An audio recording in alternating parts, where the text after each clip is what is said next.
सरदार Patel memorial society trust Chandrapur द्वारा संचालित राजीव गांधी अभियांत्रिकी संशोधन व तंत्रज्ञान महाविद्यालय बाबूपेट चंद्रपुर में भारत के पूर्व प्रधानमंत्री भारत रत्न स्वर्गीय राजीव गांधी इनके पुण्यतिथि निमित्त प्रेरणादायी व्याख्यान का आयोजन किया गया। महाराष्ट्र राज्य के निवृत्त पुलिस महासंचालक डॉक्टर भूषण कुमार उपाध्याय ने विद्यार्थियों को भावनिक प्रज्ञा, भारतीय संस्कृति, आत्मचिंतन, सकारात्मक जीवन मूल्य और व्यक्तिमत्व विकास पर विस्तृत मार्गदर्शन किया। उनके प्रेरणादायी विचारों से उपस्थित विद्यार्थी, प्राध्यापक, कर्मचारी और मान्यवर प्रेरित हुए। कार्यक्रम के अध्यक्ष स्थान संस्था के अध्यक्ष विनोद दत्तात्रेय थे। इस समय निवृत्त डीवाईएसपी चंद्रकांत उदगीकर, संस्था के कोषाध्यक्ष निनाद गड्डमवार, प्राचार्य डॉक्टर अनिल जेठ चिताड़े, सामाजिक कार्यकर्ता भिड़ी मिश्राम, इनके साथ जिले के अनेक मान्यवर, शिक्षक, शिक्षकेतर कर्मचारी और विद्यार्थी बड़ी संख्या में उपस्थित थे। मुलांनी आपला जीव दिलेला आहे।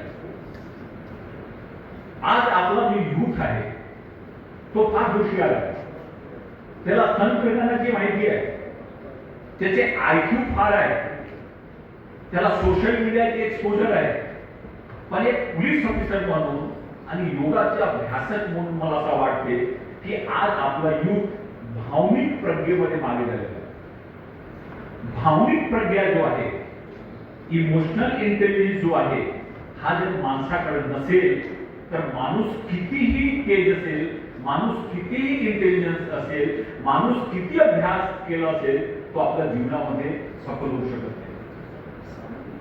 मी रिटायरमेंट नंतर सर्व ठिकाणी देशामध्ये फिरून भावनिक प्रज्ञेवर इमोशनल बाईकडे आता त्याला तो तणाव दूर करायचे, मॅडम कोणावर दूर करणार? मुलावर दूर करणार, सरळ माहिती। आता मुलगा आता शाळेवर तुम्हाला होता, जेवण करून बसला होता, टीव्ही देखून बसला होता आणि बाहेर जाऊन दोन सोडायचं।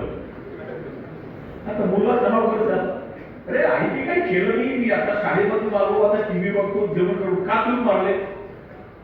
आता मुलं तणाव दूर करायचे, तो घराच्या बाहेर निघाला, हातात दगड घेतलं आणि पिंपळाच्या झाडाखाली कोतरत होतो,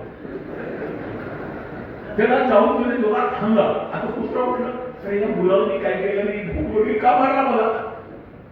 आता तणाव कुठपर्यंत साहेब कुत्रा पडतो, आता तो तणाव दूर करायचे। केमिस्ट्री, फिजिक्स हे सगळेतून एक नवीन जो सायन्स तयार केला तो न्यूरोसायन्स आहे। न्यूरोसायन्स जो आहे आपला मेंदूचा अभ्यास करतो, आपला नर्वस सिस्टमचा अभ्यास करतो, आपला तणावाचा अभ्यास करतो, मनामध्ये अवसाद काय येतात याचा अभ्यास करतो, माणूस मनामध्ये खुश का होतो याचे अवसाद येथे तयार करतो। तर न्यूरोसायन्स काय म्हणतं की माणसाचे जे मेंदू आहे याचे 3 भाग आहेत। हे गोष्टी मी आपल्याला यासाठी सांगतो की आपल्याला जो मूल विषय आहे नैराश्याचे, आत्महत्येचे, अवसादचे, स्ट्रेसचे, तो आपल्याला समजून येईल। कारण की विज्ञानाच्या भाषेमध्ये आपण जर समजलं तर आपल्याला जास्त पडतं। तर न्यूरोसायन्स म्हणतो की आपला जे मेंदू आहे त्याचे 3 भाग आहेत। पहिला जो भाग आहे त्याला आपण रेप्टाइल ब्रेन म्हणतो, रेप्टेलियन ब्रेन। रेप्टेलियन ब्रेन म्हणजे सर्वाइवल ब्रेन, जीवन करणं, खाणं, मूलबळ पैदा करणं। सीटीवी के लिए प्रतिनिधि वैभव रुयारकर की रिपोर्ट।